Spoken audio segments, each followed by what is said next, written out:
it's 9 to 5 and it's 9 to 5. We want to quit everything toxic. Don't you want to be a senior sustainability officer?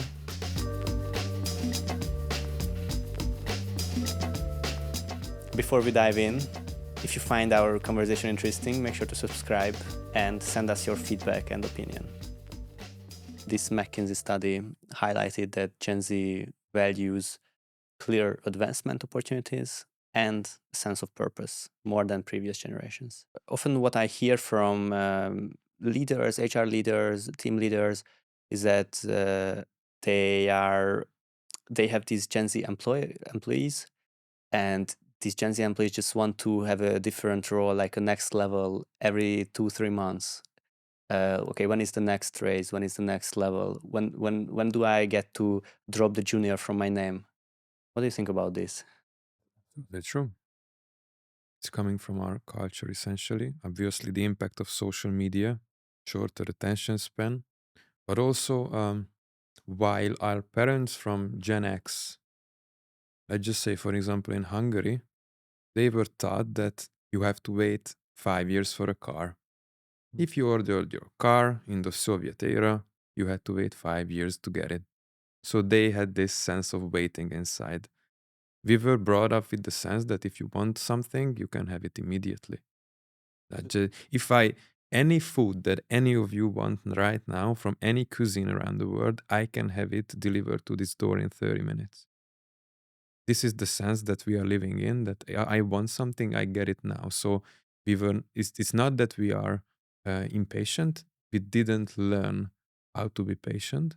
So definitely I agree with having another position. I just started my position in this company last June, and I'm already looking at new ones. So I can definitely relate to that. Do you get new positions every few months? Do you want to get new positions every few months? I have a complex position in itself. I'm a product manager and also a sustainability officer. So for me, it's a mix. And right now, I am satisfied with it. And I don't want any new, positions and titles because it's enough. So here I can, disagree with the research. And yes, I agree with what Matti just said, that we are used to getting everything right now, and we have an attention span of a squirrel or something. This is just Gen Z. But if you want to be calm and resistant, then you need some kind of stability in your life.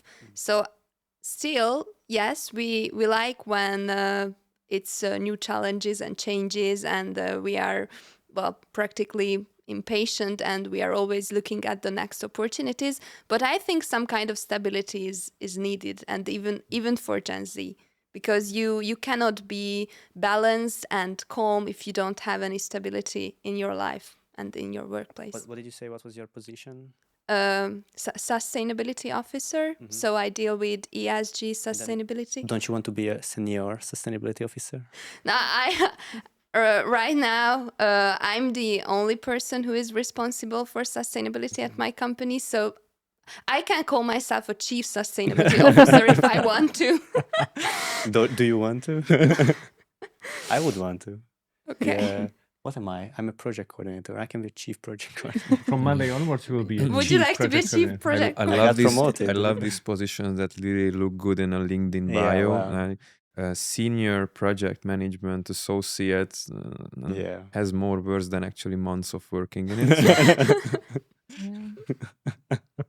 You already spoke about leadership, but I want to ask you something very simple. What advice would you give to leaders managing your generation? Don't say that we are bad. Say that we are different and try to understand us. Ask questions and accept that maybe there are things that they can learn from us, like AI. give us a lot of positive feedback. We are hooked on likes and positive comments and everything on social media, and we love feeling appreciated. So positive feedback is incredibly important. I think we have mentioned this already. And I don't like to be micromanaged. I don't know whether it's just me or my generation, but I think when you have a clear I don't know, goals that you have to achieve. You don't need the incredibly detailed job instruction. Just let me do it my way, and I will perform the results. But I don't want to be micromanaged and controlled. Yeah. And I think it's really important to get to know your people. Like it's not in only during the working hours, but maybe outside from the working hours. And as I already mentioned several times, like to get to know the people a bit deeper, what they hobbies they have, I don't know, what they are doing after work, where they are traveling, what are their passions and everything. I think it really adds to our generation. I don't know, Curious, mind. Yeah. do you agree? Do you want to meet your leader after hours as well? Not necessarily. That would interfere with the work-life balance. I think what you are referring to is rather than seeing that they are human. Again, we have a really weird situation with authority, starting from our parents, starting from school. That's why we don't like to be told what to do. We like to have our space. And when a leader comes in, or let's call them bosses, when a boss comes in and says that you have to do this, we immediately have this reflex of, I don't want to do it because my math teacher told me to do it, my dad told me to do it, so I won't do it. But if you see the human in your leader, and your leader is essentially your friend, your comrade, then you don't have this weird sense of authority.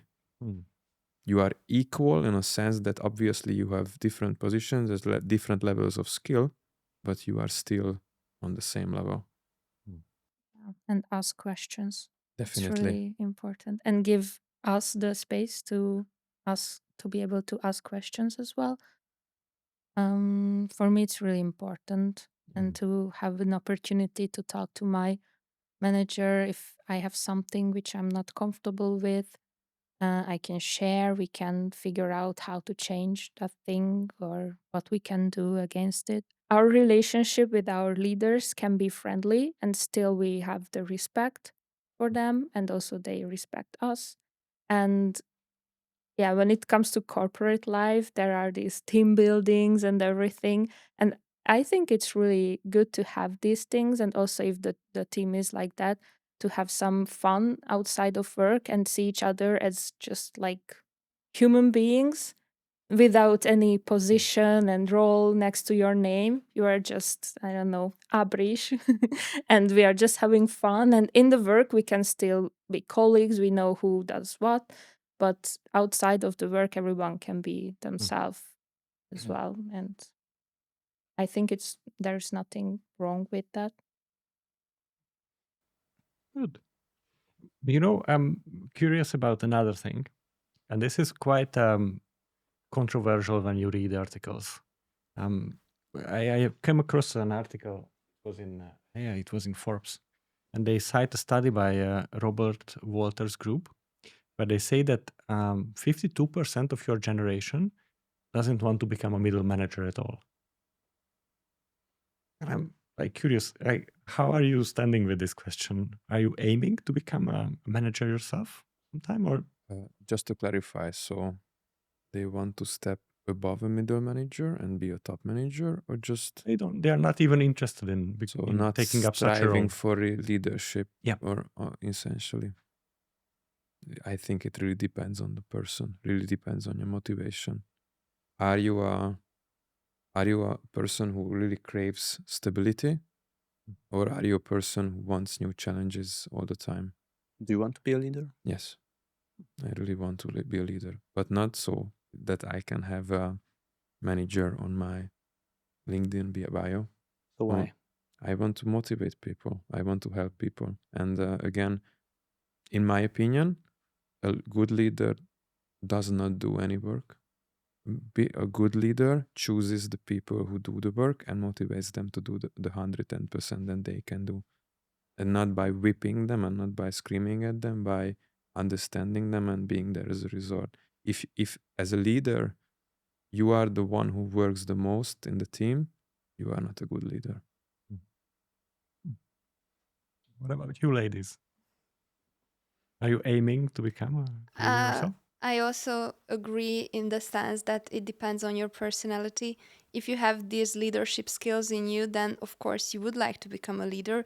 But if not, if you are rather an introverted person, but it's still not true, because there are a lot of leaders who are introverted person and they are incredibly great leaders. But I think probably in most cases, extrovert persons are the ones who want to become leaders. But this is just my opinion. I don't have any research to back it. So yes, I would like to become a leader once, but not for the title, as you just said, but because I have this feeling that I can work well with teams, and I have this skill to kind of outsource the tasks and only control them. Because you mentioned that the good leader is not doing anything, but I think control is incredibly important, and everything can perform 100% well or great, but still control is needed. And I think it's also control is probably a word which has a negative connotation, but in one sense it can mean a safety net, that someone else is also looking at the task that I completed. It's not only me, because there is someone, a big brother, he's also watching. And okay, I know now it sounds terrible that the big brother is watching. No, I mean the opposite. I think you get it, what I mean, Yeah. a safety Yeah. net. Yeah. I can see myself as a leader, but not in the corporate world. So, yeah, I don't know if I want to. I think I have the skills for it from other things I've already experienced in my life. And also, I don't think that just because you are working for a company for I don't know how many years, it's the right thing to be a leader if you don't have the skills, but the years of experiences. I don't really think that's correlate.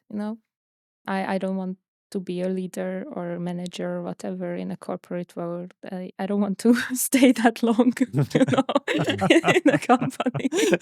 So Let's just stop for a moment. If you are finding value in our conversation, make sure to subscribe, comment, and like. Join the Blueberry community. And it's kind of cool to be a leader, no? yeah, I mean, I would call it cool if you were be doing it for the appraisal. It is not cool, in my opinion. It's not the word I would use. Again, it's like, and as you said, it's a very good point. I was working in the automotive industry, and in the car dealerships, it was a really noble thing that the service guy who was there in the car service for 30 years was said that from tomorrow on, you are head of service. No leadership experience, never knew how to motivate people. It's not something that's I think can be useful for any sort of organization. It's really you have to look in yourself on why you want to be a leader. If you want to be a leader, is it because I truly want to help other people, as we said, or is it because that I want to prove to the outer world that I'm good, and now as a position can say on my LinkedIn bio that I'm a manager, and I'm finally satisfied with my position and my place in the world. What you are talking about, Mate, is something we often see, is that people get promoted because they are very good at the job they do. And then being a leader is a job in itself. It requires a certain level of skill set, and you were pointing in your advices very well to some things that needs to be done as a manager or a leader. And this is not some people get it more naturally, as you said it as well, Kata, but like it can be trained. You can learn how to be a good manager. Great example is like head of finance. If you work in finance or controlling in a big firm, that requires a analytical mindset, more of a like Excel sheets and stuff, more stereotypically speaking, more of an introvert person. The best controller is not necessarily the best head of controlling, because that would require emotional intelligence, assertive communication, active listening, all sorts of skills that you don't necessarily learn while looking at an Excel sheet for 20 years. That's true. I had some colleagues. They were excellent controllers. I have been one myself. I probably wouldn't trust a team on them. But they were really good controllers. But this is something I'm actually really curious. Ever since Lisa, you said that I don't want to stay that long. For me, I was staying at the same company for 12 years.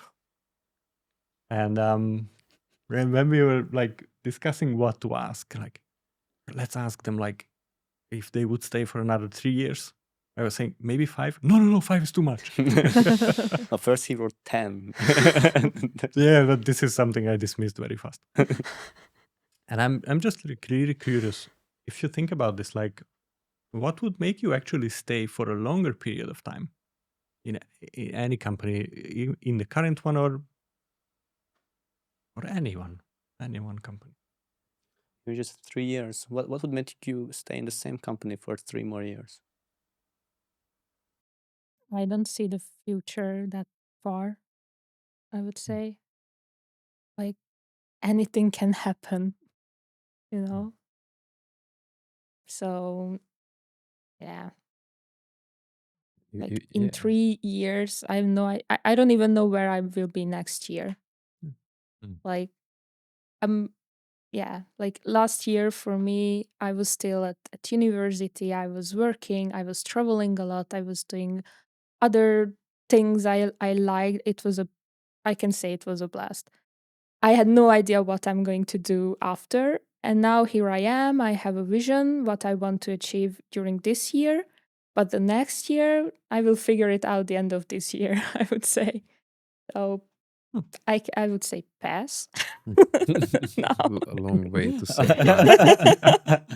Yeah, with a little bit of explanation. But I really agree with the part of you cannot say what the future holds. Where will I be in 3 years? I really don't know. Again, if you are only just focusing on I want to set these 3 years, I want to stay for 3 years. What happens if I want to stay for more? What happens if I want to stay for less? Then again, you are forced in a position that you don't actually want to do. Then it's a hassle to actually stay in that position and do what you love and do what you love for a long run. For me personally, what would make me stay in a company for a long time is essentially having the opportunity constantly to do something new, to learn, and to have a clear path on what I can achieve and what I can learn if I stay in the long run. My current company is really good in that. When I stepped in, they were like, yes, this is your development plan for the next, I would say, 2 years. This is what we have in mind for you based on your personality, based on your interview skills, based on your general skills. So, yeah. So you have kind of a development map or a career map. Like if I develop this way, if I do that, then I can achieve this or that position. You always have your say and you can say what you want, but based on your personality, that's why I said that we had like 5 rounds of interviews. They really looked at the person I am and said that based on this personality, this is the kind of career path we are advising you to do. But again, anything can happen and positions change and new positions open. So you have the chance, but it's just the sense that they are leading your path essentially. They are the Sherpa. We also have a Sherpa in the company who is actually doing this, observes your career path. In this sense, I could say that yes, I have the ability to stay for long. But again, let's just say we are all again in our 20s. starting a life, starting maybe a family. Someone is not even there, and I have like friends and previous mates from like high school who are already having their second children. So you cannot really say what the future holds. Maybe in 2 years I want to have my first child. Then again, it's like, how do you align with the company? I think it's even a bigger question for women, because I know that, of course, fathers can also stay home with the kids, but in Hungary, it's still typically the mothers who stay home with the kids. And of course, for Gen Z, it's in the not. I don't think it's in the near future. So I think Gen Z is typically the generation who is only imagining themselves as parents in their 30s, maybe, or the early years of their 30s. Actually, I'm planning on staying here for 3 years, because what I already mentioned, that stability is important to me, and right now my tasks are diverse, so it's a kind of contradicting, but it's a stability in the sense that it's always changing, and I feel that my capacities are I don't know, not exploited, but I don't feel that I have more in me, so I am satisfied with what I'm doing right now. And I also wanted to mention that my company pays attention to, for example, company yoga, which is contributing to your mental well-being, physical well-being, and it's also something that you do together with your colleagues. And I think these benefits can also mean a factor that motivates us to stay with the company. I think mental and physical well-being is also pretty important for Gen Z. Mental health, I think it's also a very trendy word right now. Yeah, and it's a good trend. And also, I just wanted to add, like, I think it's really important to be mindful what you want to achieve in your life, but also with these changes like happening every single day. And that's what we got when we were growing up, and with social media and everything. Like, everything is changing like this, and it's something which we have to be mindful with. Like, everything can happen. Even if my plan was like staying for this company for 3 years, but what if the company is going somewhere else? Like, then my plan is like basically nothing now. So I have to change it. I have to think about how I can do my own things. So yeah, it's not about like not having any roots or not thinking about your future. It's about being aware of these things, and you can still build on these things as well. You probably cannot imagine how many people at this moment are thinking about how to retain your generation in any company, like HR managers and top level leadership. Like, they want to somehow figure out how to retain talent in their companies, and this is important. That's a super important topic for them. And I really like the way you answered that. So there needs to be some character fit, like between you and the company, and then this needs to be kind of a flexible arrangement, because there is just so many changes which I can come across as a person, or the company can come across as an organization. So it's somehow balancing these two as going forward. But as well, I like the way you said it, Mate. It's good to have some kind of a plan, or like what growth can be even imagined. If you found this discussion helpful, make sure to subscribe not to miss any future episodes.